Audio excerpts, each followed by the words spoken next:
कहानी की शुरुआत होती है सन 2154 से, जब ह्यूमंस ने अपने सारे नेचुरल रिसोर्सेस खत्म कर दिए होते हैं। एक स्पेसशिप में कुछ ह्यूमंस ट्रेवल करते हुए दिखाई देते हैं। दरअसल ये लोग पेंड्यूरा नाम के प्लेनेट पर जा रहे होते हैं, क्योंकि वहाँ पर एक खास किस्म का पत्थर होता है। इसी स्पेसशिप में सो रहे लोगों में से एक आदमी की नींद खुलती है, जिसका नाम जैक सली होता है। जैक बताता है कि वो अर्थ से 6 साल पहले निकला था और तभी से इस स्पेसशिप में सो रहा है। हालांकि वो इस मिशन का हिस्सा नहीं बनना चाहता था, लेकिन अपने भाई टॉम के मर्डर के बाद उसे इस मिशन में घसीट लिया गया। दरअसल टॉम एक साइंटिस्ट था और इंसानों ने उसकी ट्रेनिंग में बहुत खर्चा किया था। टॉम ही इस मिशन में आने वाला था, पर मिशन शुरू होने से कुछ दिनों पहले किसी ने उसका मर्डर कर दिया। अब टॉम और जैक का डीएनए सेम होने की वजह से उसे इस मिशन से जुड़ना पड़ा। जैक पहले आर्मी में काम करता था और एक वॉर में उसने अपने दोनों पैर खो दिए थे। कुछ ही देर में ये स्पेसशिप पेंड्यूरा ग्रह पर लैंडिंग करती है। यहाँ चारों ओर रोबोट्स घूम रहे होते हैं। कुछ सोल्जर्स हाथ में हथियार लिए और मास्क पहनकर घूम रहे होते हैं। दरअसल इस ग्रह का वातावरण इंसानों के रहने लायक नहीं होता, इसीलिए उन्हें हमेशा ऑक्सीजन मास्क लगाए रहना पड़ता है। कर्नल माइल्स बताते हैं कि हर चीज जो इस ग्रह पर सांस लेती है वो हमें मार डालना चाहती है। इसके बाद जैक साइंस लैब में जाता है, जहाँ पर उसे बहुत सारे अवतार दिखाए जाते हैं। दरअसल ये अवतार पेंड्यूरा पर रहने वाले लोगों और ह्यूमंस के डीएनए को मिलाकर बनाए गए क्लोन्स होते हैं, इसीलिए इस प्रोग्राम का नाम भी अवतार रखा गया होता है। असल में नीले क्लोन्स को पेंड्यूरा पर रहने वाले नाविस की तरह बनाया गया होता है, ताकि उन्हें शक न हो कि यह अर्थ से आया हुआ कोई इंसान है। इन अवतार्स को एक मशीन की मदद से कंट्रोल किया जा सकता है, पर ये अवतार्स तभी जिंदा हो सकते हैं जब इनको कंट्रोल करने वाला इंसान सो रहा हो। जैक को बताया जाता है कि उसे अपने भाई टॉम के अवतार को कंट्रोल करना है और यहीं पर जैक की मुलाकात डॉक्टर ग्रेस से होती है। ग्रेस भी प्रोजेक्ट अवतार का हिस्सा होती है, पर जब उसे पता चलता है कि टॉम की मौत हो चुकी है तो वो गुस्सा हो जाती है और सीधे पार्कर के पास जाती है। पार्कर इस पूरे मिशन का चीफ होता है। ग्रेस कहती है कि मुझे एक सोल्जर की नहीं बल्कि एक साइंटिस्ट की जरूरत है, क्योंकि ये काम बहुत ही खतरनाक है। पार्कर कहता है कि हमारी किस्मत अच्छी है जो जैक का डीएनए टॉम से मैच हो गया, वरना उसका अवतार भी बेकार जाता। पार्कर उसे एक पत्थर अनऑब्टेनियम दिखाता है और कहता है कि ये कोई आम पत्थर नहीं है। हमारे पूरे मिशन और तुम्हारे साइंस एक्सपेरिमेंट्स का खर्चा भी इसी पत्थर के दम पर चलता है। 1 किलो अनऑब्टेनियम की कीमत धरती पर 100 करोड़ है और यहाँ पर अनऑब्टेनियम का पूरा भंडार है। मैं नहीं चाहता कि हम लोग यहाँ से खाली आ जाए, तो तुम अपना मुंह बंद रखो और जैसा चल रहा है वैसा चलने दो।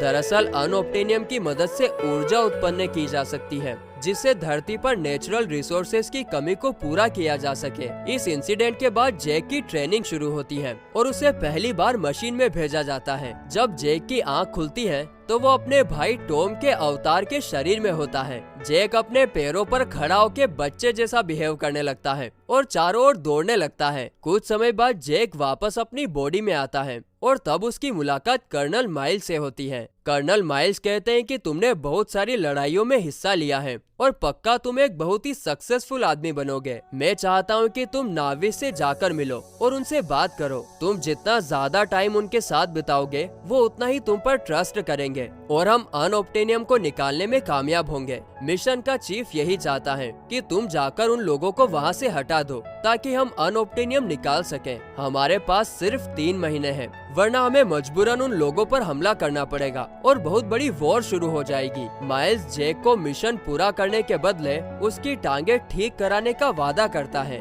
और फिर क्या, जैक तैयार हो जाता है। फिर जैक और ग्रेस अवतार बनकर नाविस के ठिकाने पर पहुंच जाते हैं।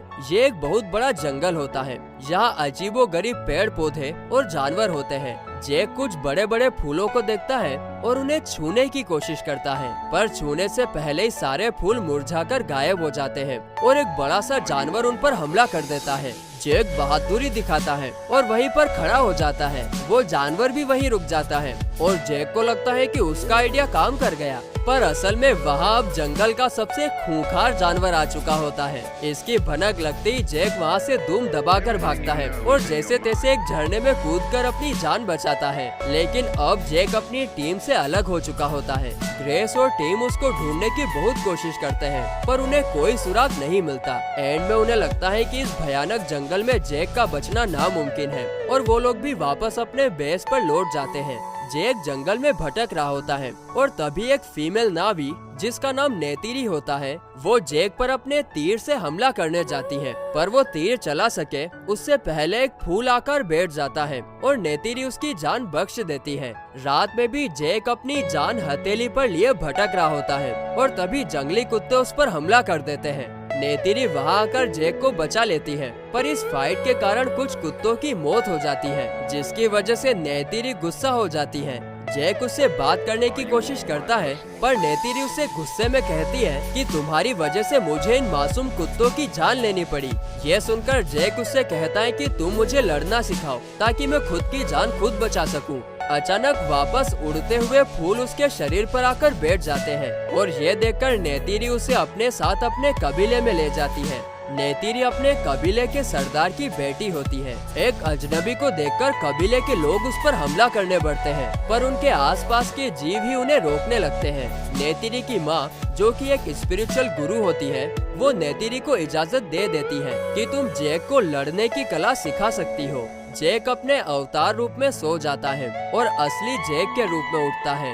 वो अपनी टीम को बताता है कि मैंने उन लोगों का भरोसा जीत लिया है और मिशन जल्द से जल्द पूरा होगा। अगले दिन से नाविस के साथ जैक की ट्रेनिंग शुरू हो जाती है। जैक जल्द ही घुड़सवारी और शिकार करने में मास्टर हो जाता है, क्योंकि ये सब चीजें उसने आर्मी में भी सीखी थी। पर यहाँ उसे नेचर से प्यार करना सिखाया जाता है और जैक इस बात से बहुत प्रभावित होता है। फिर नेतिरी उसे लेकर उड़ते पहाड़ों के बीच जाती है और अपने इकरान से मिलाती है। नेतिरी बताती है कि इन पहाड़ों पर हजारों ऐसे परिंदे रहते हैं और ये अपना मालिक खुद ही चुनते हैं। जैक कहता है कि मुझे अपने इकरान के बारे में कैसे पता चलेगा, तो नेतिरी कहती है कि वो तुम पर हमला करेगा और तुम्हें उसे काबू करना होगा। हाँ, पर तुम बहुत ही सावधानी से ये काम करना, क्योंकि ये परिंदे तुम्हारी जान भी ले सकते हैं। इसके बाद जैन अपना इकरान चुनने जाता है और सफल भी हो जाता है। जैक और नेतिरी अपने इकरान पर बैठकर आसमान की सैर कर रहे होते हैं। अचानक एक शिकारी परिंदा उन पर हमला कर देता है, पर नेतिरी की चालाकी से वो लोग उसे मारने में कामयाब हो जाते हैं। नेतिरी जैक को बताती है कि ये तोरुक है। ये परिंदा मेरे पूर्वजों की सवारी हुआ करता था। आज तक सिर्फ 5 लोग ही इसके मास्टर बन सके हैं। ऐसा माना जाता है कि इस परिंदे पर बैठने वाला नावी हमारी दुनिया की सारी परेशानियां खत्म कर सकता है। मेरे दादा के दादाजी ही वो आखिरी नावी थे जिन्होंने तोरुक की सवारी की थी। और ऐसे ही देखते 3 महीने बीत चुके होते हैं। कर्नल माइल्स जैक को वापस बुलाते हैं और कहते हैं कि तुम अपना गोल भूल चुके हो।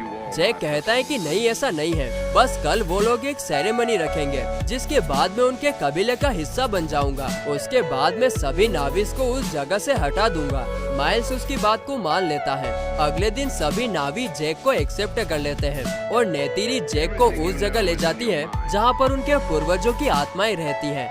यह दरअसल एक पेड़ होता है जिसे वित्राया रोमुनोंग कहा जाता है, जिसका मतलब होता है द ट्री ऑफ सोल्स। नेतिरी बताती है कि तुम इस कबीले की किसी भी एक लड़की को चुन सकते हो, जिस पर जैक कहता है कि मैं तो ऑलरेडी तुम्हें चुन चुका हूँ। ये बात सुनकर नेतिरी का चेहरा खिल जाता है और दोनों अपने प्यार का इजहार करते हैं। लेकिन तभी उन्हें कुछ शोर सुनाई देता है। ये कर्नल माइल्स होते हैं जिन्होंने उन पर हमला कर दिया होता है। जैक उन्हें रोकने की कोशिश करता है, पर वो नहीं मानते। जैक अपने शरीर में आने के बाद उन्हें बताता है कि नाविस नेचर से बहुत प्यार करते हैं और वो अपनी जगह छोड़कर कभी नहीं जाएंगे। पर माइल्स या पार्कर को उसकी बातों से कोई फर्क नहीं पड़ता, क्योंकि उन्हें मतलब सिर्फ अनओब्टेनियम से है। माइल्स कहता है कि मैं तुम्हें एक आखिरी मौका देता हूँ, तुम दोनों जाओ और उन लोगों के साथ डील करो। अगर वो लोग यहाँ से चले गए तो ठीक, वरना हम उनसे फाइट करेंगे। जैक और ग्रेस अपने अवतार रूप में जाकर नाविस से मिलने जाते हैं, पर जब कबीले के लोगों को पता चलता है कि जैक इनसे मिला हुआ है,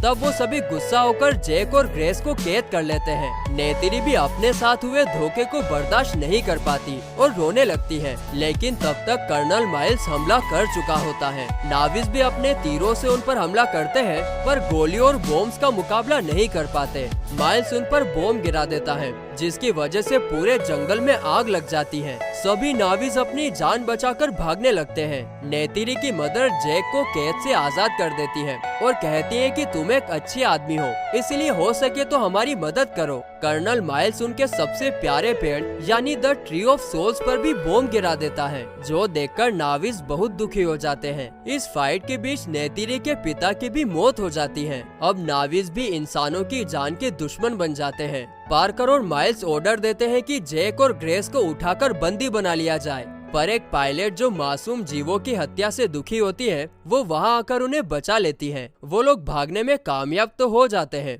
पर ग्रेस को गोली लग जाती है। वो उस मशीन को अपने साथ ले लेते हैं, जिसकी मदद से नावी अवतार बना जा सकता है। जैक वापस अवतार बनकर जंगल में जाता है, पर अब यहाँ चारों ओर सब कुछ जलकर खाक हो चुका होता है। कबीले के लोग सोचते हैं कि जैक उन्हें छोड़कर भाग गया, पर जैक वापस लौटता है। इस बार जैक तोरुक की सवारी करते हुए आता है। कबीले के लोगों को लगता है कि तोरुक उन्हें मारने आ रहा है और इसीलिए वो सभी लोग घबरा जाते हैं, पर जैक को उस पर बैठा देख सभी खुश हो जाते हैं। जैक नेतिरी की मदर से कहता है कि मेरी एक साथी जख्मी है और अपनी आखिरी सांसें गिन रही है, क्या आपके पास उसे बचाने का कोई तरीका है? नेतिरी की मदर अपनी सारी तरकीबें यूज करती है, पर ग्रेस को नहीं बचा पाती। अब जैक भी अपना आपा खो देता है और कर्नल माइल्स के खिलाफ युद्ध की घोषणा करता है। नाविस भी उसका साथ देने के लिए तैयार हो जाते हैं। दूर दराज रहने वाले नावी भी इस जंग में शामिल होने के लिए आ जाते हैं, जिन्हें देखकर कर्नल की भी हवा टाइट हो जाती है।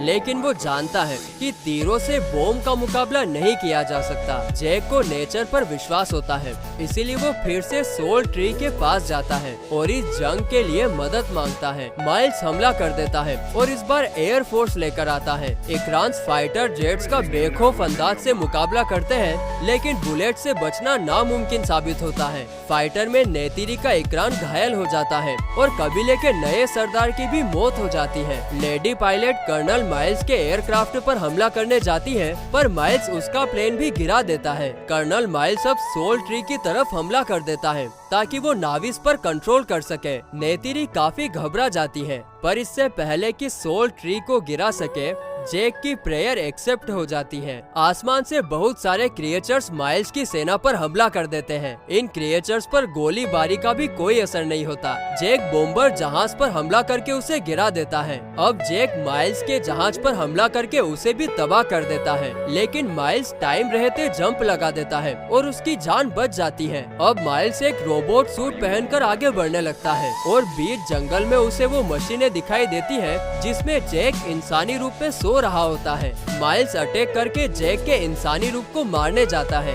क्योंकि अगर जैक मर जाएगा तो उसका अवतार भी अपने आप खत्म हो जाएगा। नेतिरी उसे रोकने की कोशिश करती है, पर इस फाइट में नेतिरी कमजोर पड़ जाती है। उसकी मदद करने जैक भी वहाँ आ जाता है और माइल्स से भिड़ जाता है, लेकिन माइल्स का रोबो सूट बहुत ही पावरफुल होता है, जिसकी मदद से वो जैक को पकड़कर चाकू उसकी गर्दन की तरफ ले जाता है। पर इससे पहले कि माइल्स जैक का गला काटे, नेतिरी का तीर आकर माइल्स के सीने में लग जाता है, जिससे उसकी मौत हो जाती है। जैक भी बेहोश होकर जमीन पर गिर जाता है, क्योंकि उसे भी इस वॉर में बहुत चोटें लगी होती है। जैक जब वापस अपनी आँख खोलता है तो वो अपने इंसानी शरीर में होता है। जैक मशीन से बाहर आता है, पर उसे सांस नहीं आ रही होती, क्योंकि उसका ऑक्सीजन मास्क उसके मुंह पर नहीं लगा होता। जैक बहुत कोशिश करता है, पर अपने ऑक्सीजन मास्क तक नहीं पहुंच पाता। उसका दम घुटने लगता है, वो अपनी मौत के करीब जाने लगता है, पर नेतिरी आकर उसे बचा लेती है। जैक और नेतिरी एक दूसरे की आंखों में देखकर हंसते हैं। इंसानों को वापस अर्थ पर भेज दिया जाता है, पर कुछ साफ दिल के लोगों को वहाँ रहने की इजाजत दे दी जाती है। जैक भी यहीं रुक जाता है। जैक के अवतार और इंसानी शरीर को सोल ट्री के पास ले जाया जाता है और हमेशा के लिए एक नावी बना दिया जाता है। सभी नाविस खुश होते हैं, क्योंकि उनका मसीहा जैक अब उनके साथ हमेशा रहेगा। पर इंसानों के लिए भी अनऑब्टेनियम को पाना ही आखिरी रास्ता बचा है, और हो ना हो वो फिर से नाविस पर हमला जरूर करेंगे।